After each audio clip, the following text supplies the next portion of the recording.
Um dos direitos fundamentais das crianças e jovens diz respeito à sua participação em decisões sobre a sua vida em comunidade, em geral, e na sua vida e dinâmica familiar, no particular.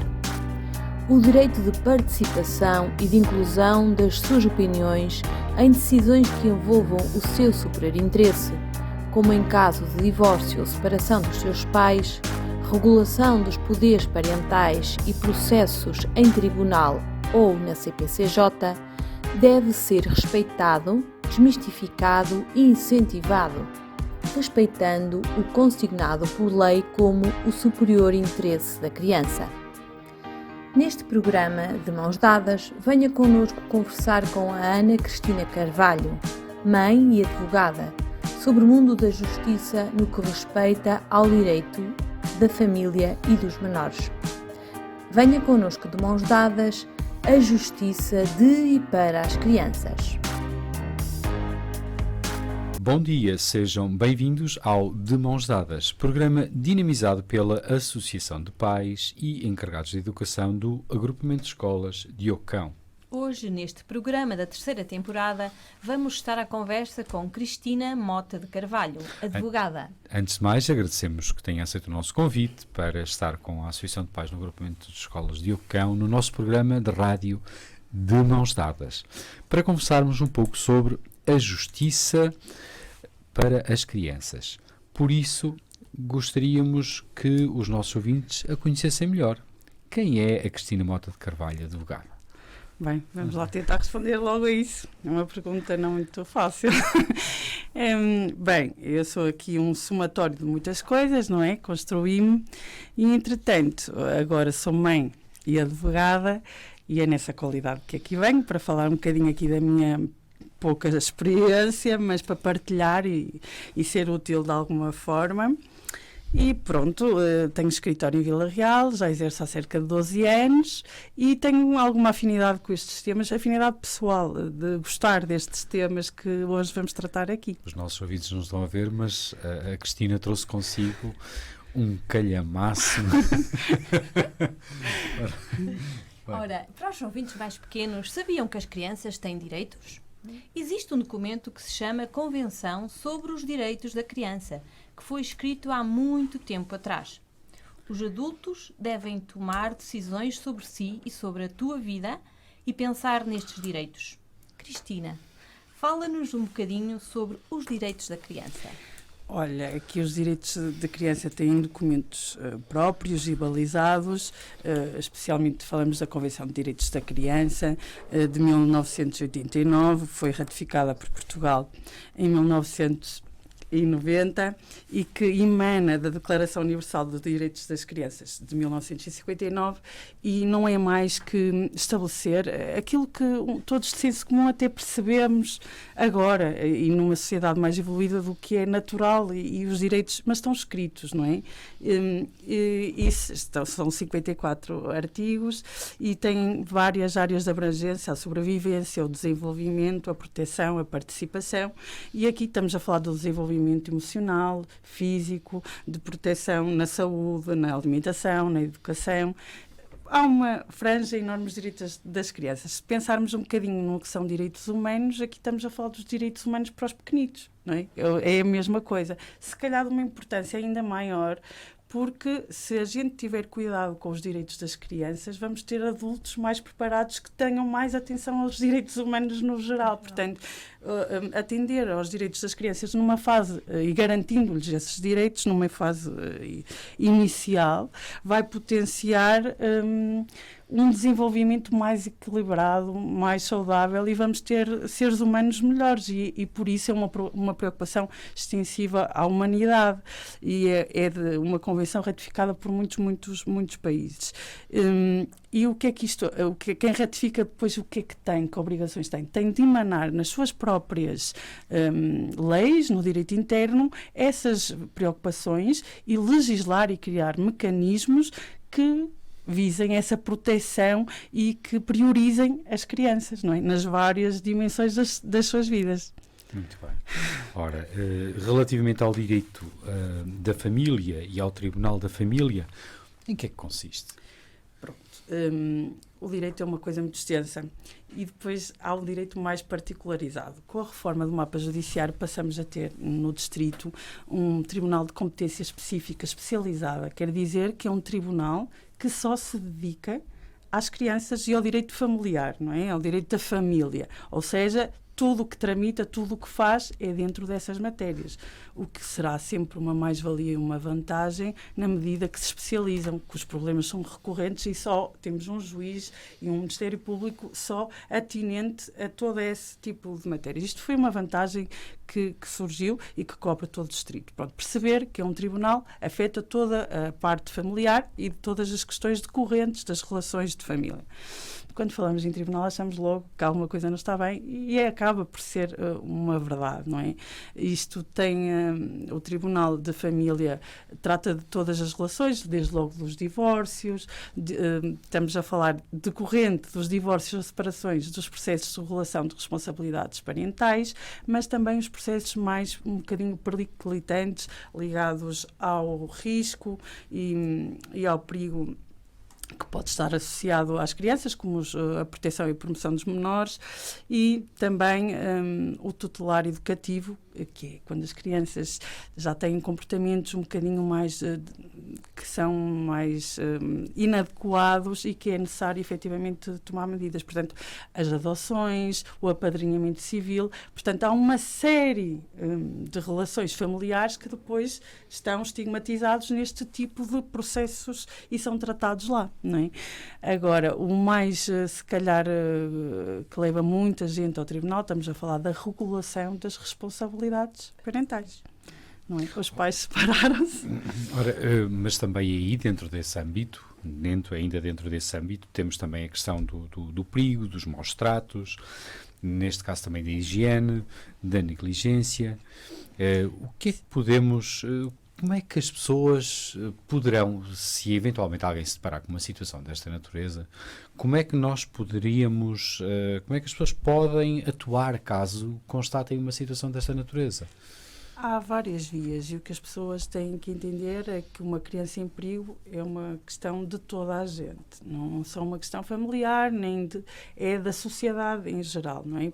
E que pode ser tratada em diversos panoramas e de várias formas. Num aspecto mais litigioso e já mais, ou então coisas mais gravosas, o processo de proteção e promoção de menores que decorre no tribunal. Temos as questões dedicadas à CPCJ, que é uma comissão que está legitimada para tratar destes assuntos, quando legitimada pelos progenitores, que é uma coisa um bocadinho importante de se perceber, porque a comissão só atua quando há risco ou negligência ou outras questões associadas aos menores, com o consentimento de ambos os pais. Portanto, só tem intervenção quando consentida. Portanto, atua numa primeira linha muito ligada às escolas, que dão sinais, a um vizinho, a um pai que não sabe o que fazer. Também depois temos casos mais drásticos como a APAV, estamos a falar de outro tipo de risco, da Associação de Apoio à Vítima, mas são tudo instituições que de uma forma ou de outra e conforme a gravidade e conforme o modo como se desencadeiam as coisas podem sustentar esta questão do perigo e do risco para os menores, não é? Têm que atuar e estabelecer medidas para que o risco inexista, não é? E depois dentro desses âmbitos, ou CPCJ ou no tribunal, é isso mesmo, é garantir que o risco é anulado de uma forma, medidas proporcionais e adequadas, ou pode ser às vezes as mais gravosas, infelizmente, mas são as que acautelam o risco, mas é por aí, é através deste tipo de instituições, por isso temos de estar sempre atentos, a sociedade, a escola, nós próprios, todos somos veículos para poder assinalar e sinalizar. Eu fiquei com uma dúvida, Cristina, quando disse que só com o consentimento dos pais é que podemos intervir, o que é... Não, a comissão. A CPCJ é que só com o consentimento. Tem que haver essa legitimação e esse consentimento dos pais para a sua intervenção e depois, posteriormente, dentro do processo, para a adoção de medidas para a eliminação do risco, mas tem que ser legitimadas e dadas pelos pais. Depois, a retirada do consentimento reencaminha-se o processo ou não para o tribunal, dependendo, mas tem que ser um processo que os pais legitimem, senão eles não têm possibilidade de tratar desse tipo de situações. Que papel devem ter as famílias, a escola e a sociedade para que as crianças possam usufruir deste direito de participar nas decisões? Bem, eu acho que isto transversalmente se vai percebendo em várias situações. Aqui num nível mais judicial, há a questão do menor e da audição do menor ser uma questão ainda controversa, mas cada vez é uma possibilidade e tem que ser um bocadinho mais banalizada e entendida de uma maneira mais relativizada, não é? Porque falamos na regulação do poder parental? Sim, dentro disso, a questão da audição de um menor nesse âmbito. Ainda há uma conotação, como nós próprios, as pessoas grandes têm medo de ir ao tribunal, ainda há um estigma muito grande, as pessoas têm medo de testemunhar. Imagine-se uma criança, se o modelo que vê também é esse. Portanto, há aqui, acho que um grande trabalho. Nem sempre as crianças têm que ser ouvidas em tribunal. Podem e devem, e se tiverem maturidade e idade e estiverem preparadas para isso, porque cada criança será uma criança, cada caso é um caso. Mas, efetivamente, há que, estando uma criança normalizada relativamente à sua ida lá, não há problema nenhum em ser ouvida em tribunal, até porque ninguém vai fazer perguntas desnecessárias ou de fragmentárias ou de gostas mais deste. Não é, as coisas não são assim. Agora, por também, se calhar, haver sempre uma litigância associada e poder haver existências ou não de manipulação, há sempre um estigma muito grande relativamente à audição, mas é um mecanismo que é normal, que deveria ser um complemento para o juiz tomar a sua decisão em plenitude e não tem por que não acontecer se efetivamente houver essa tal maturidade em função da idade e daquela criança estar preparada para ser ouvida, porque ela é ouvida num ambiente completamente informal, não é hostilizante, portanto será mais um indicador para uma tomada de decisão que nem devia ser tomada ali, mas em último chegou até àquele ponto, o conflito levou-nos àquele ponto, mas será sempre mais benéfica. Mas ainda há na sociedade uma ideia um bocado contrária à questão da audição da criança. Mas repare-se que quando os interesses dos pais são conflituantes ou divergentes relativamente ao da criança, tem que lhe ser nomeado necessariamente um advogado, porque há o tal respeito ou a importância da opinião da criança em si. E a partir dos 12 anos tem mesmo que ter uma representação obrigatória. Portanto, isto é dizer, a criança também importa, a sua opinião importa. Agora, se a opinião dela coincide ou não com o seu superior interesse é outra questão, não é? Que pode não coincidir. Exatamente. E existe ainda alguma iliteracia, mitos ou medo do sistema judicial, conforme aqui já falamos, nomeadamente nas questões de foro familiar. Como é que devem as famílias procurar informação e formarem-se e, acima de tudo, informarem os seus filhos sobre estas temáticas sem carga negativista nem juízo de valor? Cristina, qual é a sua opinião? Sim, eu acho que as principais mudanças têm que acontecer logo em nossa casa e acabam por acontecer na sociedade no geral, não é? Aqui há um tempo as pessoas nem sequer se divorciavam, não é? Nem sequer estava colocada a questão da fragmentação da família e de uma possível ida ao tribunal. O tribunal não se intrometia nesses assuntos privados. Portanto, com a banalização do divórcio e com as novas formas de família e com outras questões, deparamos necessariamente, não é? A vida muda, a lei se calhar vem um bocadinho atrás, infelizmente, e às vezes bem atrás, e as ideias muito mais, mas há que depois ir começando a tratar as coisas com a normalidade que é devida. Seria um mundo ideal aquele em que as pessoas se separam ou há fragmentação da família e conseguissem per si, pelo diálogo e pela razoabilidade, conseguir lidar com estas questões. O que é certo é que as pessoas, com o peso das suas histórias, com as dores, com tudo, não o conseguem fazer e têm que recorrer a meios estranhos à família para poder mediar este tipo de situações. Agora, a justiça da família é uma justiça que, à partida, deveria ser uma justiça diferente, e a litigância aqui não é uma litigância igual às outras questões jurídicas, porque temos intervenientes, titulares de direitos que estão ali no meio e que precisam de ser considerados. Portanto, a justiça na família, para mim, não representa uma litigância igual. Há que ter muitos cuidados, mesmo a nossa postura enquanto advogados, e apesar da profissão e do papel que desempenhamos ali, também tem que ser outra, deveria ser outra. E se calhar não, é uma justiça que se quer restaurativa, de composição, e ela própria, na maneira como o processo está feito, permite bolsas de ar para as pessoas irem curando, irem percebendo as coisas e alterarem as formas de estar perante aquela realidade. Um processo de família tem sempre uma conferência inicial para a composição, para a tentativa de acordo. São muitos escassos os casos que chegam mesmo à parte de julgamento, porque de alguma forma o que se pretende é que haja um novo equilíbrio naquela nova forma de família, e que se restabeleça, e quanto mais restabelecida ela for e mais depressa recuperarem toda essa parte, melhor aquelas crianças vão ficar, não é? Porque a assistência ao problema e ao conflito per si é um problema logo para aquela criança, se calhar às vezes maior que os próprios conflitos que estamos a tratar em concreto, se bem que cada caso é um caso, cada criança é uma criança, cada família é uma família, e teremos sempre que ver isso de uma forma muito particular. Mas normalmente as famílias, quando chegam a esta situação, muitas vezes as famílias, quando se estão a desfragmentar, deixam a situação arrastar-se durante muito tempo e depois cria-se uma situação quase de ruptura. Segundo a sua experiência, como é que isso afeta principalmente as crianças, Cristina?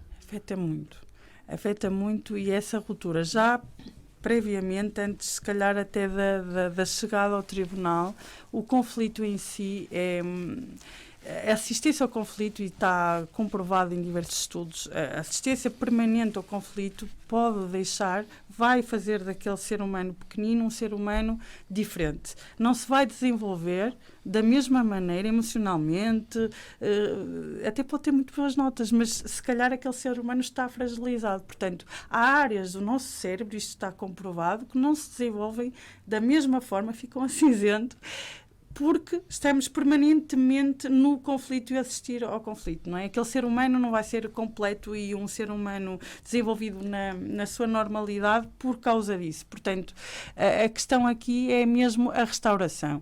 Nós ainda estamos um bocadinho atrasados e precisávamos, dentro deste tribunal, de ter equipas multidisciplinares. Já há aqui uma ideia do legislador com ali uma parte depois da primeira conferência, que há uma remessa do processo para a Segurança Social com técnicos para tentar aproximar, mas tudo ainda é muito frágil, ainda é muito mecânico e administrativo. Era necessário trabalhar com equipas de várias competências psicológicas para trabalhar de que maneira esta família se pode construir, e não perceber o que é que tu queres e o que é que eu quero, e quero dias e quero horas e quero...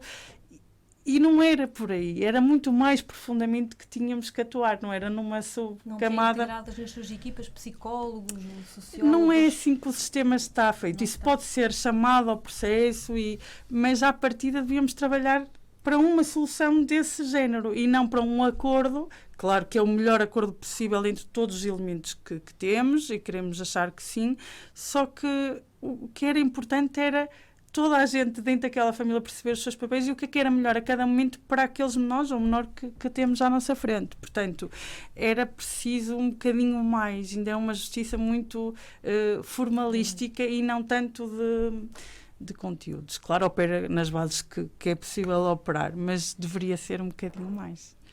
Fica o desafio para todos também. Agora gostávamos de perceber um bocadinho que tipo de processos existem relativos às crianças no sistema judicial português. Pronto, falamos há pouco do mais comum em caso de separação ou divórcio, que é a regulação do exercício das responsabilidades parentais, que tem que existir, e é basicamente aquele documento de compromisso, dado que aquela criança agora tem uma nova realidade familiar, um documento que baliza como é que vai ser a interação, então, como é que vamos fazer aqui as coisas.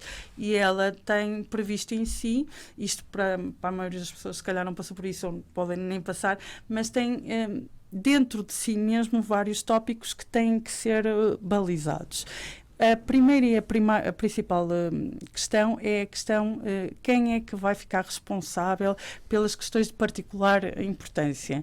E em 2008 houve uma grande mudança na medida em que isto passou a ser esta questão das questões de particular importância terem que ficar em regime obrigatório no sentido de os pais terem que regular sobre isto. E há aqui uma inequívoca vontade do legislador em querer que isto fosse para os dois progenitores. E porquê? Contra uma tendência histórica, que também foi histórica, e não porque eu sou mulher e falo como mãe, das mulheres terem normalmente, durante um grande período de tempo e nos tribunais, a primazia sobre as guardas e as residências das crianças. E que se calhar têm razão de ser em algum período, até porque os pais eram um pouco, se calhar, aqui há uns tempos atrás, desligados destas questões e não queriam. O que tem significativamente mudado e para mim, eu acho que é um fator muito interessante, mas que tem que ter efetivamente a mesma tradução. As crianças precisam de pai, precisam de mãe e precisam desse convívio salutar com os dois e com as duas partes alargadas da família, não é? É tudo importantíssimo para o seu desenvolvimento. E a questão das questões de particular importância vem dirimir aqui alguns assuntos. Se eu partilhar tudo o que é importante e muito importante relativamente à vida do meu filho contigo, que és o pai e tu és a mãe, se calhar vamos diminuir aqui os riscos de alguns fenómenos estranhos que vão acontecendo, como a alienação parental, ou aquele efeito de que só quem fica aos fins de semana chega com a parte boa e vamos aqui proporcionar coisas fantásticas, mas depois relativamente à consistente imposição de regras já ficam um bocadinho afastadas e ficam ao serviço do outro que até está há muito tempo e vai ter que ficar com esse pesar. Mas, efetivamente, isto no ideal, eu nunca estou a falar de casos concretos, porque há casos concretos em que nem sequer há possibilidade, há pessoas que não têm competência parental. Há pessoas que não têm, não é? Portanto, eu não estou a falar numa ideia maravilhosa de que o pai e mãe querem ser pai e mãe, querem exercer as suas responsabilidades e no plano afetivo e no plano de todas as coisas que envolvem ter um filho.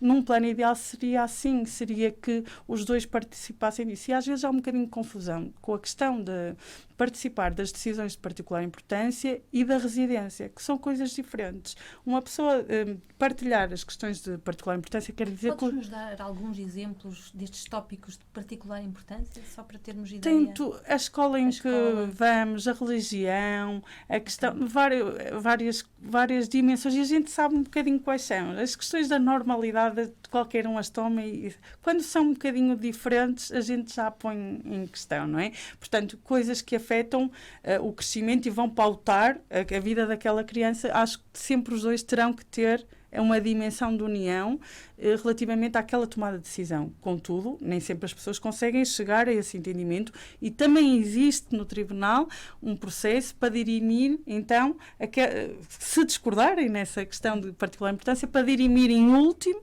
esse desafio que os pais não conseguiram sozinhos ultrapassar. Repare-se que a gente às vezes, quando está a falar num plano de litígio, estes desafios são dados às pessoas que estão juntas. E que estão casadas e estão juntas. Nós somos diferentes, nós não concordamos em tudo e temos tantos desafios quando estamos a educar uma criança e quando vamos dizer, o que é que tu achas? Eu acho assim, mas eu não acho. Agora, a questão é que quando há fragmentação e há luto e estamos a fazer um luto de uma conjugalidade perdida e as coisas, não há empatia, perdeu-se e é tudo um fosso e é muito mais difícil tomar decisões. Portanto, isto acontece com os casais juntos, eles vão ter que também as tomar, apesar de estarem juntos, e tomam. Separados, há uma cura a fazer-se, há uma readaptação. Toda a gente, a mudança nem sempre, a não ser que querida e pensada, ao ser humano é sempre adversa, não é? A gente custa-nos sempre mudar. E a família também, e a criança só pela mudança já é uma dificuldade. Se a mudança vier acrescida do conflito, o meu pai e a minha mãe não conseguem falar, o meu pai e a minha mãe discutem, o meu pai... É um peso que não deveríamos pôr à carga destas crianças. Portanto, só o peso da mudança per si já é tão grande que seria... Temos que pensar nesta forma de justiça de outra forma. E se calhar também nos cabe a nós, advogados, sociedade, juízes, começar a alterar mentalidades no sentido de perceber as mais-valias, às vezes não lutar por lutar e perceber mais o que está na base da questão. Do interesse da criança, vamos por assim. Exatamente. Acho que é exatamente tudo, isso que o tribunal faz. Acho que acima de tudo temos que colocar o interesse da criança, e isso também é a principal questão que nós temos a colocar aqui em cima da mesa. Existem também outras formas de família, pronto, vamos por assim. Existe uma relação entre a alteração, o surgimento de novas formas de família e o recurso às vias judiciais. O que é que nos pode dizer acerca disto, Cristina? É um bocadinho aquilo que falei há pouco. Há uma alteração da família tradicional, não é? Temos pais e mães solteiras, temos famílias monoparentais ou que ficam monoparentais, temos famílias de 2 pais, temos famílias de 2 mães, temos famílias que se separam, não é? E depois têm filhos de uma família e de outra, e isto tudo faz-nos ter que mudar e ter que ver isto de uma maneira diferente. Quando as pessoas não conseguem ultrapassar as tais clivagens, encontrar-se em algum momento relativamente às questões que são mesmo importantes e relativamente a uma coisa que vai ser sempre comum, independentemente da mudança, que são aqueles filhos, lá temos que nós ir para tribunal, não é? E efetivamente há uma relação, porque efetivamente a banalização do divórcio e a separação fez com que os casos de regulação vão todos para o tribunal, não é? E vão quando as pessoas não conseguem gerir, e também nem é só a questão de regulação. Da percentagem de... Eu não tenho, mas há bastantes... Notaste crescendo? Sim, nota-se uma diferença, não é? Pela razão da mudança em si. Agora, também há, depois... A gente faz um acordo de responsabilidade, do exercício de responsabilidades parentais, em que ficam então decididos, falamos das questões de particular importância, mas temos o valor de alimentos se residir mais com temos a questão do sistema de visitas e férias, temos tudo isso é um instrumento que regula vários... É chamada guarda partilhada? A guarda partilhada era o que eu ia há pouco dizer e até passei-nos, porque isto é a conversa vai tão boa, que a questão é, as questões de particular importância é uma coisa e a questão da residência é outra. E às vezes as pessoas confundem a questão da residência com guarda, e não é bem a mesma coisa. Eu posso residir só com um progenitor, com um pai, com uma mãe, e até ter uma questão conjunta relativamente às questões de particular importância, que é, no fundo, a parte mais importante, não é bem com quem reside só. Claro que se residir e estiver tudo bem, ótimo, mas a questão mais importante é eles tomam em conjunto essas decisões, ainda que viva só com um. Isso às vezes há um bocadinho aqui de perturbação no conceito. Contudo, esse documento que falávamos, né, fixa então a residência, fixa as questões, fixa o valor de alimentos, porque se ficar a residir com um, necessariamente há que haver um valor de alimentos atribuído para aquele menor ou menores, as visitas, as férias, regula assim tudo o que seja, depois pode ser mais pormenorizado ou não, consoante a capacidade de diálogo e de segurança que um pai e uma mãe têm para com o outro, mas depois o que é que vem a seguir? As questões de incumprimento, e aí é que se percebe também da fragilidade daquelas relações e de dar o passo seguinte, e se eles conseguem ultrapassar, que eles nem quanto àquele acordo conseguem e não cumprem, e vamos logo para lá, percebo que não entregaste porque tu não pagaste, porque tu... E uma coisa que eu costumo dizer muito aos meus... e aí o papel também de pedagógico que eu acho que um advogado tem que ter, necessariamente, uma criança, se cada um começar a pegar num direito que ele está estabelecido naquele papel e retiro, e o outro pai, tu retiraste esse, eu vou retirar outro. Então, chegávamos ao fim, anulávamos todos os direitos e coisas que aquela criança tinha que ter por birraça, né? Por andarmos aqui chateados. Não, o facto, e tem que ser compartimentado, o facto de alguém não pagar a prestação de alimentos, existe um processo específico para exigir o pagamento de alimentos e não se deve violar mais nenhum porque alguém violou aquele, porque senão nós vamos esvaziar aquele menor. Os alimentos não são para a mãe nem para o pai, são para aquela criança. E atuamos competente. Alguém não está a respeitar visitas. Não respeita as visitas, então eu não outra coisa qualquer. Não podemos, porque senão temos que atuar para repor aquele direito e o cumprimento daquilo, mas não podemos começar a entrar ali e esse papel também é importante não é? Passar aos clientes no sentido, calma, há ali uma criança, não podemos atuar de uma maneira litigante e vamos para a guerra, não é isto que se pretende aqui. E os pais estão de tal maneira absorvidos com as outras questões que às vezes o essencial fica por fazer... Fica pelo escondido, mas eu acho que a missão de quem está perto, do advogado, é um bocadinho pedagógico. Pensa bem, ainda que tu consideres que o caminho para o teu filho deve ser este, e é legítimo que tenham ideias diferentes, a maneira como se faz é essa. É por este caminho que eu quero ir. E aí, às vezes, contra nós falamos, porque os clientes às vezes não querem ouvir o mesmo tom de voz que eles. Mas eu acho que o caminho é ao contrário. A gente tem que fazer aquilo que é certo e, se calhar, fazer as pessoas por ali um ponto de interrogação, pensarem um bocadinho melhor. Depois o melhor vem no fim, quando as pessoas... Custa mais o caminho, mas o melhor vem a seguir. Muito bem.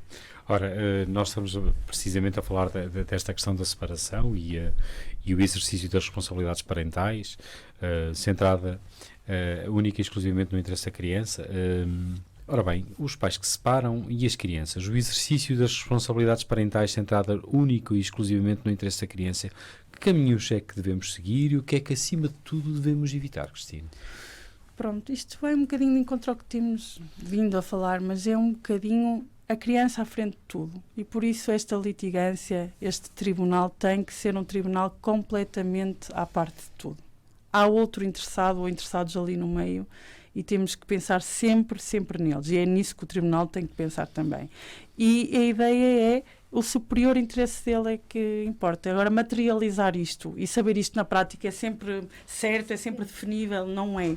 Mas há que começar a limpar e perceber as posições dos pais relativamente à ideia que têm para a prossecução daquela educação e trabalhá-la o melhor possível. E isso, claro que com as tais equipas multidisciplinares, os pais terem outras abordagens, até a mediação familiar, que é um recurso que existe, que as pessoas ainda não usam muito. Como é que se recorre à mediação familiar? São mesmo ou particulares, não é? Psicólogos ou mesmo específicos em mediação, mas é só pesquisar e há imensas soluções no sentido... alguma coisa relacionada já com o tribunal, que tivesse ali um pré... Também pode haver também há de eles trabalharem essa parte e de trabalharem eles próprios numa solução de um projeto de regulação depois. Mas eu acho que a interação de família e perceber-se os papéis é que ainda é o mais importante. Mas já há vários recursos. Agora, perceber-se que isto é uma justiça de composição, de chegar a algum lado que vai ser melhor para toda a gente, se assim for. Mas depois também há várias maneiras de conduzir tudo, não é? E várias pessoas diferentes. Sim. Voltávamos agora aqui à situação de uma criança que tem que ir a tribunal. Já referiu há bocadinho da sua necessidade de audição. Como é que ela se processa? Pronto, há sempre... À partida ela não é ouvida, a não ser que tenha os tais 12 anos e... É obrigatório a partir dos 12 anos? Sim, por norma têm que ser ouvidos e a sua opinião é importante e tida em conta. E também o será antes, mas tem que ser solicitada dentro do processo que temos que pedir e temos que justificar. E é óbvio que quando o pedimos ou o fazemos, acho que cada advogado terá na consciência a maturidade da criança e se está preparado para o fazer e se efetivamente já não é uma criança que está limpa relativamente a essa ideia, não é? Porque depois, na minha experiência prática, o que se percebe é que às vezes elas estão perfeitamente assustadas com a ideia lá e não sei porquê, porque nunca ninguém falou com ela sobre essa audição, mas ela chega lá, porquê, não é? Portanto, este trabalho é que tem que ser diferente. Eu tenho que ir a tribunal e vou ter uma conversa e não, só que o ir a tribunal, a ideia, ir a tribunal, já vem ali carregada e carrega-se essa ideia por algum lado ou por alguém. Portanto, isto tem que mudar. Tem que mudar porque pode ser um indicador estável e de veracidade para aquele juiz que está a tomar uma decisão. Não é o que ela vai dizer. Eu penso que os pais também acreditam que o que ela disser é o que acontece e não podem fazer essa ligação direta. E por isso é que, se calhar, também ousam manipular. Mas não é assim. A audição dela é ouvi-la, é tê-la em conta, não é? E mostrar as suas as suas preocupações, mas isto é feito de uma forma leve e dentro da adequação à criança que temos ali, à idade que ela tem, não é? Estamos a falar, por exemplo, da audição de um jovem de 16 anos ou de uma criança é completamente distinto, não é? Não tem nada a ver. Portanto, à partida, se não for necessário aquele processo, isso não vai sequer acontecer, não vamos colocar uma criança perante um sistema impessoal, é sempre impessoal, mas se necessário e se demonstrador de alguma coisa, por que não? E por que não tornar isso uma realidade normal, sem ser ali para onde é que eu vou? Não é uma coisa terrível, isso tem que mudar, na minha perspectiva. Hoje em dia nós vivemos numa sociedade cada vez mais evoluída, vamos por assim, mas há coisas que a gente nota que principalmente agora depois da pandemia, quando regressaram os alunos outra vez novamente à escola, notou-se muito os acréscimos de situações de bullying e situações que são distópicas cada vez mais e que nos acabam por sensibilizar a todos. E que nos deixa um bocadinho alerta, pronto. E neste caso, se algum de nós, inclusive os ouvintes que nos estão a ouvir agora neste momento, e sendo a Cristina advogada, se algum de nós se deparar com uma situação de bullying que seja mesmo muito agressiva ou que nos consterne de tal modo, qual é a atitude, qual é o procedimento que nós, como pessoas estranhas, ou foi um menino que abusou de outro, ou magoou, qual deve ser a nossa atitude, qual é o procedimento que nós devemos ter se virmos que as coisas extravasam completamente da normalidade? Eu acho aqui, decorrente logo do bom senso, primeiro há que perceber a situação em concreto, no sentido de perceber se é uma coisa que aconteceu e que tem que ser corrigida mesmo dentro da escola, de um comportamento errático, mas que com uma ida ao diretor, com os pais, se consegue ter uma anulação desse comportamento e perceber aqui o que está mal e o que está bem e deter aí o problema. Será primeiro a mediação e tentar perceber se é um caso isolado e se tem a consequência de não voltar a acontecer, percebendo que é um erro, porque nós estamos a crescer e nós cometemos erros, às vezes podemos ser nós quem faz ou nós quem os recebe e sabemos que no caso de receber, a recepção é sempre diferente de acordo com a criança que está por trás e que numa criança pode não ter esse efeito e noutra pode ter um efeito completamente devastador e afetar o desenvolvimento daquela criança ou da sua personalidade para sempre. Portanto, há que perceber se estamos perante um caso de crescimento esporádico que vai ter ali uma correção. Olha, isso não acontece. Eu há tempos na internet vi um exemplo muito bonito e acho que muito expressivo, que era alguém que pegava numa folha imaculada branca e ia para as crianças dentro. Às vezes este papel para a turma. E depois embaralhava o papel todo. Este papel era uma criança. Entretanto, chamaste isto, aquilo, e ele ficou assim. Ele alguma vez vai voltar a ficar como era? E as crianças têm... Não é? Pode acontecer isto. Se for perpetuado ou persistente, aquele papel nunca vai voltar a ser uma folha em branco e aquela criança não e aquele adulto também não vai ser. Portanto, mas primeiro uma atuação imediata, dentro até com o diretor de turma, ou o diretor, ou os professores e pais. Se efetivamente recorrente, se for uma coisa mais gravosa, temos a escola segura, sempre de ligação com as escolas. Temos a ligação dos professores e da escola ACPCJ. Temos também os tribunais. A tal lei tutelar educativa tem a ver com isto e de comportamentos mais erráticos pelas crianças que efetivamente já estejam a tomar uma proporção que pode indicar um caminho um pouquinho desviante para o futuro e que têm que ter medidas mais musculadas relativamente à questão. Gostávamos agora de saber da sua experiência, como é que podem os advogados, de certa maneira, entrar na escola no sentido da promoção e da consciencialização dos direitos das crianças e da sua efetiva implementação. Haverá algum projeto aí escondido? Não há, mas isso nem necessariamente tem que ser feito por advogados, tem que ser feito. Tem que ser feito e estas questões que estávamos a falar, do bullying, de várias coisas, se calhar têm que haver outro tipo de formação nas escolas, seja por quem for, pessoas mais ligadas a esta área ou outras, a psicologia, a questão das vítimas, de sensibilização, de perceber e reconhecer os comportamentos, não é? Uma pessoa alerta e preparada e com informação para determinadas coisas vai ser muito menos suscetível de que lhe aconteça algo. Há coisas que não podemos evitar e a vida é mesmo assim, mas pelo menos estar uma preparação já será diferente. Outras questões mais... Tem que alguém falar... questões tão fragmentantes que há agora, não é? Hoje em dia, estamos a falar destas questões da pedofilia, assim. Tem que haver consciencialização para perceberem que tipo de comportamentos são mais adequados, não são, para eu detectar e dizer, não, eu quero falar com alguém, não é? Eu se estiver informado, vou ser sempre melhor, vou proteger-me melhor, vou conseguir falar, detectar, não é? Essas fraquezas potenciam quem prevarica. Portanto, toda essa sensibilização tem que acontecer mais nas escolas a propósito de tudo, destes temas todos, não é? As crianças têm que ser conhecedoras dos riscos, ciberbullying, bullying, estas questões todas, comportamentos menos próprios, isso tem que existir para eles percepcionarem a realidade, porque se eles não percepcionarem, o primeiro passo vai dizer, eu não sei o que isto é, eu não sei o que me está a acontecer, porque não vai ser, isto é mau, vai. Se calhar é normal, não é?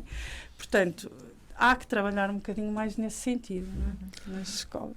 Bem, estamos a aproximar rapidamente, conforme disse a Cristina, a conversa está a ser muito agradável, mas o tempo voa e nós estamos a aproximar-nos muito rapidamente do fim da entrevista. Cristina, relativamente a esta questão,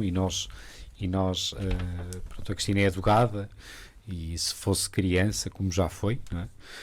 Como veria no presente esta parte do sistema judicial português que diz respeito aqui às crianças? Como é que vê e como é que perspectiva o futuro? Ou como é que gostaria de perspectivar? Vamos pôr antes assim. Bem, eu se fosse criança, eu acho que à luz de todos os medos que falamos aqui, não quereria saber. Eu preferia que todos os conflitos fossem resolvidos, porque hoje existem, porque a vida é assim, porque implica mudança, porque implica perplexidades e dificuldades, mas era preferível que as pessoas, enquanto seres humanos capazes e desenvolvidos, conseguissem resolvê-los sem ter que chegar ao tribunal. Estou a falar nisto mais no âmbito da regulação. Não estarei a falar tanto nas questões criminais ou de perigo para os menores, não é? Essas necessariamente têm que estar sempre acauteladas e protegidas. Mas se fosse criança, o que eu preferia era não ter que lidar. Mas se tivesse que lidar, olha, vais ter uma conversa com alguém e vai correr tudo bem. Não há problema nenhum. Era isso que eu gostava de pensar, não é? Para fechar a nossa entrevista, gostávamos que deixasse uma mensagem aos ouvintes lá em casa e que poderão até estar a passar por esta realidade que fomos aqui abordando ao longo do programa. Bem, o que é que eu acho? Eu acho que nós temos em nós o poder de modificação de coisas. E parte de nós fazer pequenas modificações, e ao fazermos todos pequenas modificações, o mundo modifica-se. E acredito que esta questão da sensibilização, de olhar para esta justiça de outra forma, de eu mudar em minha casa, outra pessoa mudar, um vizinho ajudar, um amigo diz, mas calma, vê isto por outro prisma, não só acentuar as clivagens. A questão de sermos partes